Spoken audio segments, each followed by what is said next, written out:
بسم الله إن الحمد لله نستعينه ونستغفره ونعوذ بالله من شرور أنفسنا ومن سيئات أعمالنا من يهدي الله فلا مضل له ومن يضلل فلا هادي له ونشهد أن لا إله إلا الله وحده لا شريك له ونشهد أن محمدا عبده ورسوله يا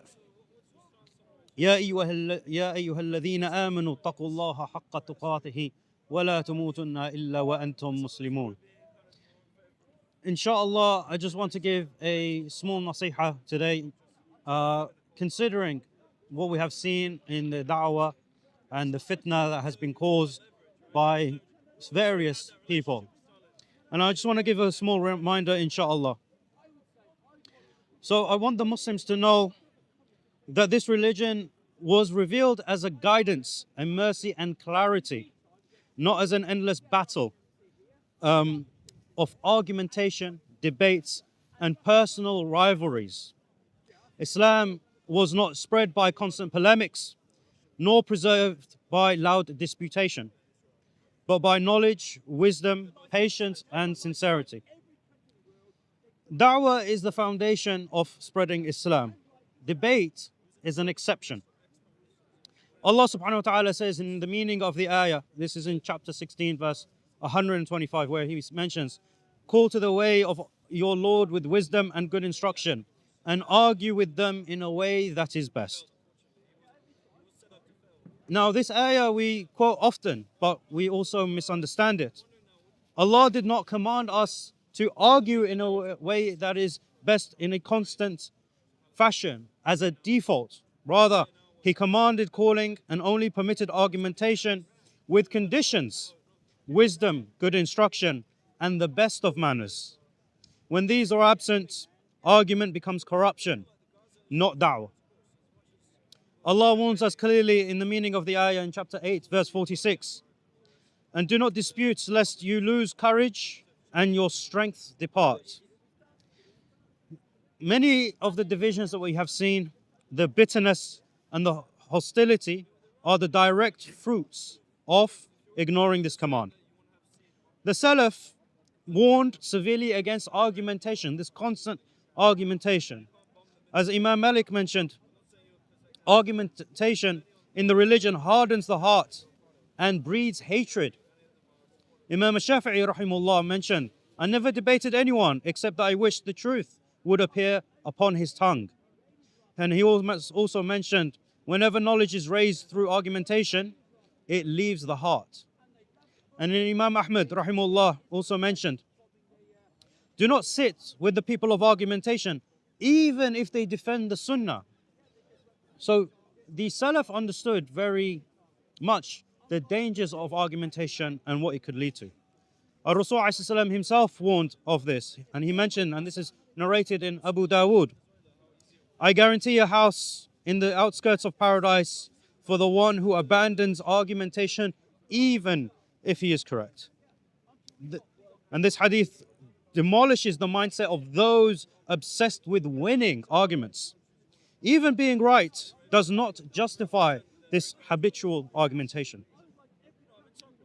But what comes of this as well? Because when you argue constantly and you seek to win these arguments, you can fall into something which is a major sin, and that is to speak without knowledge. One of the greatest calamities today is that people speak confidently without knowledge. And we are seeing this in some of the du'at. Wallahu musta'an. They quote half verses, they misunderstand a hadith, and they have second-hand refutations. Allah subhanahu wa ta'ala says in the meaning of the ayah in Surah Al-Isra, chapter 17, verse 36, and do not pursue that of which you have no knowledge. And Allah subhanahu wa ta'ala also says, say, my Lord has forbidden that which you say about Allah, what you do not know. Okay. And the Prophet ﷺ mentioned, whoever speaks about the Quran without knowledge, let him take his seat in the fire. And Ibn Sirin rahimahullah mentioned, this knowledge is religion. So look carefully from whom you take your religion. And unfortunately, the awam, the majority of the Muslims these days, unfortunately seek to take the religion from individuals who are merely du'at, we are not students of knowledge, nor are we scholars. And they seek to get fatwas from us. This is not correct. So, inshallah, keep that to those who are qualified to teach you your knowledge. False information, rushed refutations, and careless speech do not defend Islam. They misrepresent it. And these are the dangers. We do not want to misrepresent Islam because the disbelievers hold on to these misrepresentations and they say that this is what Islam teaches, when it is not. Another advice, inshallah, is regarding engaging with those who blaspheme and mock. This is not bravery.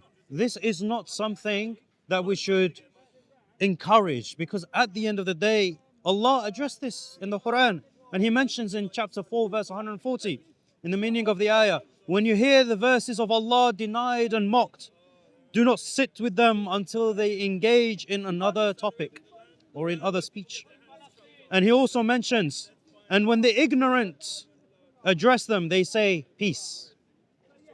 The Salaf did not chase every provocation. They understood that not every falsehood deserves a response, and not every platform deserves your presence. In fact, when it comes to those who mock Allah and His Messenger, we should starve them of our presence, starve them of our attention. Al-Hasan al-Basri rahimahullah mentioned, do not argue with a person of desire, for he will drag you into his desire. And the scholars refuted doubts. They did not refute personalities. When we look at the era of the great ulama, the likes of Ibn Taymiyyah, and when he wrote his book Majmu' al-Fatawa, he is responding, right?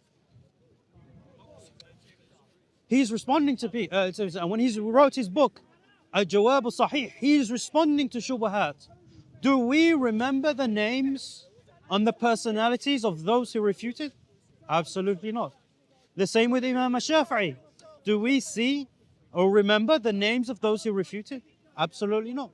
Because they refuted the shubahat to guard the people from these doubts and not give any attention to those who cause doubt. It is from the methodology of Ahlul Sunnah that the ideas are addressed, but the egos of those who are enemies of Islam are not entertained. The scholars clarify errors, they dismantle doubts, and they protect the ummah without turning refutation into a spectacle. Sufyan al-Thawri rahimahullah mentioned, bid'ah is more beloved to shaitan than sin, because sin is repented from, but bid'ah is not.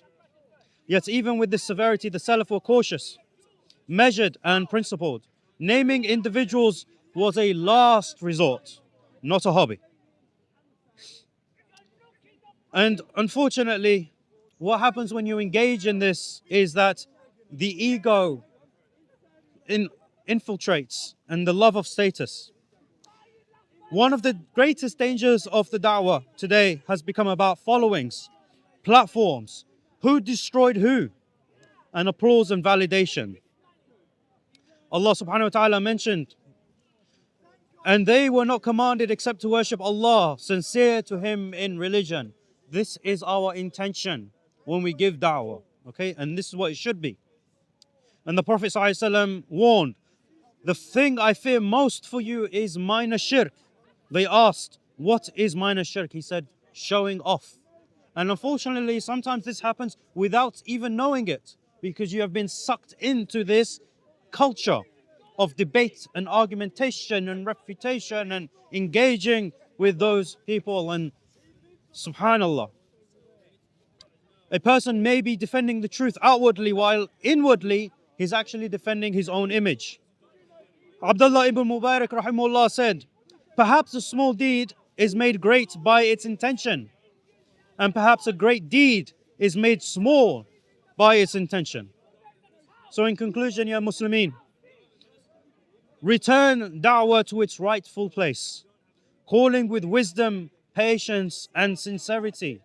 We do not need to speak about people's religions, We do not need to speak to them about their scriptures. We need to invite to the way of Allah with good wisdom, with good character, with good knowledge and good speech.